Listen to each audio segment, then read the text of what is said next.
We have hot chocolate. We will be drinking it throughout the video because it's Mexican hot chocolate and it's yummy. It is quite tasty. It is yummy. It's still freezing here, so. Hey guys, welcome back to the channel. I'm Callie. And I'm Bean. And today we're going to be going over our most anticipated reads for the first couple of months of 2024.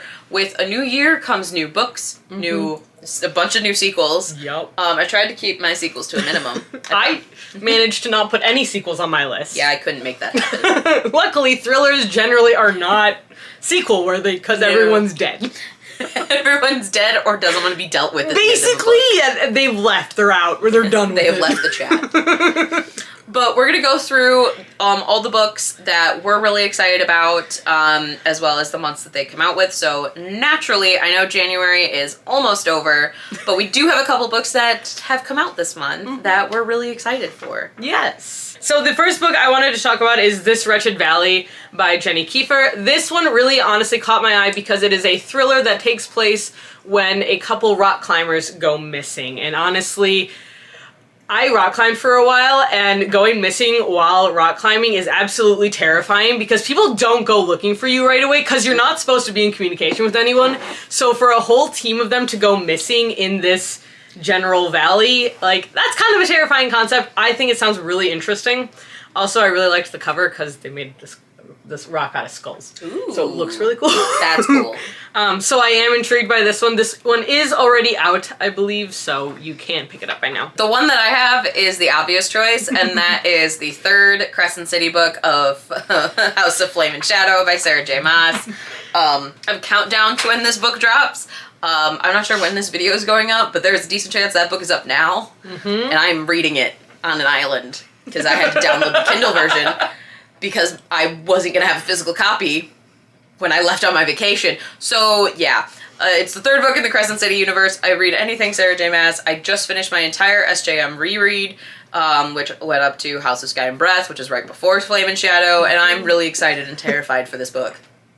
Everyone is. Everyone who's read the anything growing up to his is terrified for this book. And the thing is she has told us to be terrified. She has. We watched the interview last year? 2 years ago. 2 years ago when Sky and Breath came out, and she said, you should be scared. Thanks! The author doing the interview was like, man, I'm scared for Rune and Hunt. She's like, good, you should be scared for Rune. And we both like paused it and went, what? Oh no! Oh no! Alright! The next book, or last book technically, that I have for January is called Into the Sunken City by Dinesh Thiru. So this is actually a Treasure Island retelling of sorts and follows a dystopian world where most of the United States has been flooded. And so basically our main character used to be a diver, and then something happened. We don't know what happened, but something happened and she doesn't dive anymore. And then they're offered some big prize if they go down and look for gold that is found where Las Vegas used to be. And so they go down to do one last dive. And honestly, I think this sounds really intriguing. I've been getting back into dystopians, and they've been coming back around again, so I'm really intrigued by this one. Also, the cover looks really cool again. I'm a sucker for covers, let's be honest here. Yeah. We all know I'm a sucker for covers, but this one sounded intriguing to me. It does sound intriguing. Alright, moving into February, we share a few of them. The first being Bride by Allie Hazelwood. She's writing a fantasy. I want to know. It's a vampire werewolf fantasy, and my favorite thing was when she announced this book was she's like, I'm going back to my fanfic roots. And I went so happy. I think her phrase was, I went full chaotic and this came out, and I was like, oh, done. Amen. I'm down for this one. I am here for it. So real excited for Bride. Definitely have already pre-ordered this book. Okay, the other book that we both had on our list was The Tempest of Tea by Hafsa Faisal. This is a repeat author for you. Yep. I have not read We Hunt the Flame. We Hunt the Flame. I own it. I'm pretty sure. Phenomenal book. I've heard really good things about it, and it's a really pretty book. But this is their next release, and this is, I believe, 1920s steampunk murder mystery with a really pretty cover. Really pretty cover, and she sold this. She announced that this was the themes of the next book. She announced that in 2020, and then she got married. and then COVID hit. Things happen. And so it kept getting pushed. Yep, This has been on my list for years. Literal years. So I'm excited that it's finally coming out. The last one that I have for February is Heartless Hunter by Kristen Ciccarelli. She's one of my favorite authors. She's definitely lesser known as an author, but she wrote the Last Namsara series. I think I gave all 3 5 stars. I love this series. The Crimson Hunter is supposed to be a dark fantasy surrounding moths. I don't know. I just really like this author. All right. It's also the Fairy Loot book for February. Oh, there you go. Even better. You'll So I know I'm get getting it. a copy. All right. But it's really pretty and I really like this author and that's why it's on this list. I mean, that's kind of why a lot of these books are on the list, is because we either know the author, the cover is pretty, or we got sucked into it at one point and can't remember why. Yep. Because that's what happens with the anticipated reads. You're like, someone sells it to you, you're like, ooh, I'll read it. And then you look later, why did I want to read it again? So the last book I have in February is The Tainted Cup by Robert Jackson Bennett. For those of you who follow me on the other channel, I'm actually in the process of reading another one of his completed trilogies, the Foundry Side trilogy, which I'm really enjoying. This is a new one. This is the first in the series. And what I know about it is it's slight dystopian, it sounds like, but mostly fantastical. We start off with a murder. A murder by tree. So a guy is, like a colonel in the army is found killed when a tree comes out of him. Just like spontaneously grows out of him. And that's all they know. And it's like, oh, I read that sentence and went, all right, you have my attention. sold me. You have my interest. Tell me more. Actually, tell me less. So, yeah. And we're fans of Robert Jackson Bennett in this house. John's a really big fan of his Foundry trilogy as well. So yes, that one's on my list because he got killed by a Groot. Moving into March. March apparently is the time for sequels because both of the sequels that I have are in March. The first one being The Prisoner's Throne by Holly Black. This is the sequel to the spin-off series of The Cruel Prince. So The Stolen Heir was book 1 that came out last year. And this one's only a duology. So this is where Oak's story will end. And I like The Prisoner's Throne, not quite as much as The Cruel Prince, but I am intrigued enough that I am really excited. Plus, I just love Holly Black's Land of Fairy. She's just really good at writing that whole area. That's her world. It is, 100%. I have 2 for March as well. The first one I have is mostly author name. And that's Murder Road by Simone St. James. I will read anything Simone St. James writes.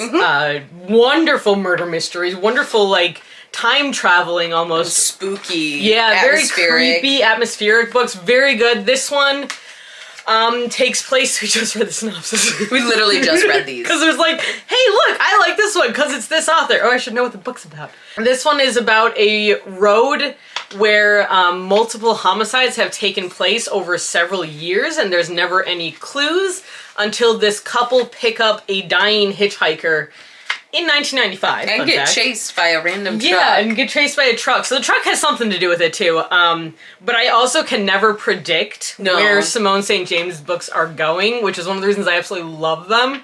So excited for that one. Because you know there's always a supernatural element with her writing, but you never know where. And you never know when. Yeah. Because it's never, there's a couple books I've read, never at the same time. No. And never for the same reason. Like, it's a different aspect. So it's really intriguing. It's a lot of fun. Highly recommend. Would recommend. Really like Simone St. James. The second one that I have for March is A Touch of Chaos by Scarlett St. Clair. This is the final book in her Hades and Persephone series. This book has gotten pushed so many times, and I'm so excited that we finally have a date. Like, I've pre-ordered this, and I've been given a date. Don't get me wrong, I pre-ordered it last year when it was supposed to drop in September. But it has a new date. She finally released a cover for it when she said it was coming out last September. And then September happened, and we were all like, Scarlett, where'd it go? Where'd it go? And she's like, so I needed to add more.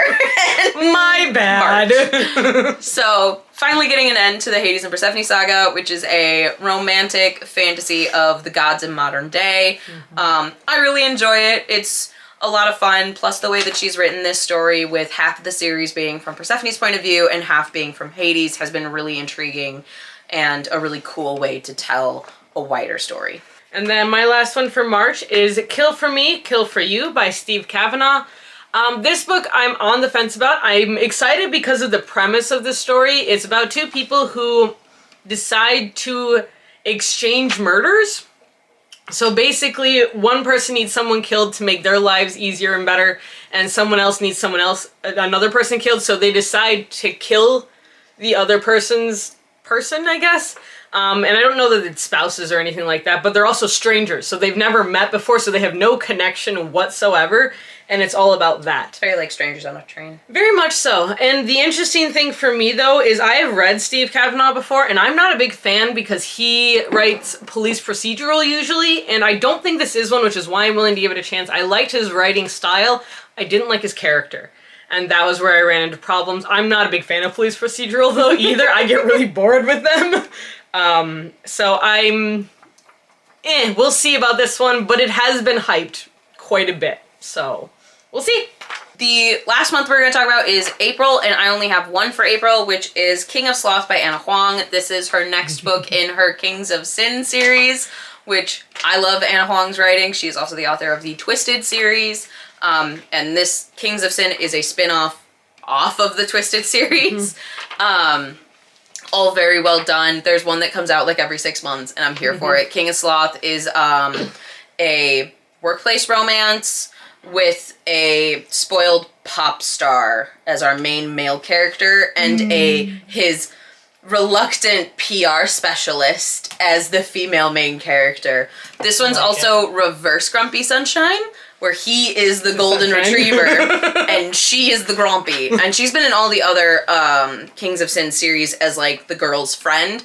Anna Huang's really good at writing the girl group trope, where it's just a group of girlfriends. So I'm really excited that we're getting Sloane's story. She's been built up really well in the last couple of books, especially in the last one. So I have two for April. One is based on author.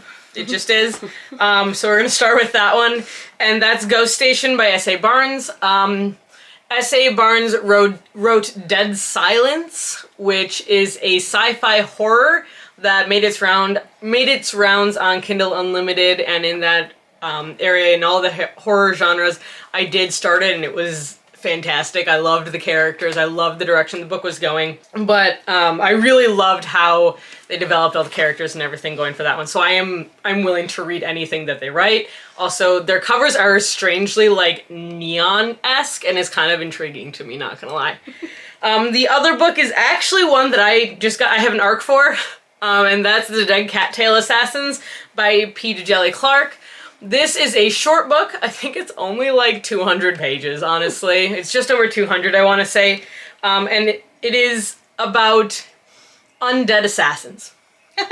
Like, literally, the tagline, I don't remember it off the top of my head, but it's they're not cats, they don't have tails, but they are dead. Like, that's the tagline for this book. It's short, it's only about this long, but I'm very excited to read that. I am planning on reading it this month, so by the time this goes up, I may have already read it. We'll see. But I am very excited to read that one. I like the idea of undead assassins. I also like that idea. But yeah, so that's only a few. We whittled this list down, and by we, I mean me. I did too. Yeah. I had a couple, but yeah. I wanted to keep as many sequels off of this list because I had a lot. There's a lot of sequels this year. There are. It seems to be the year of the sequels, honestly.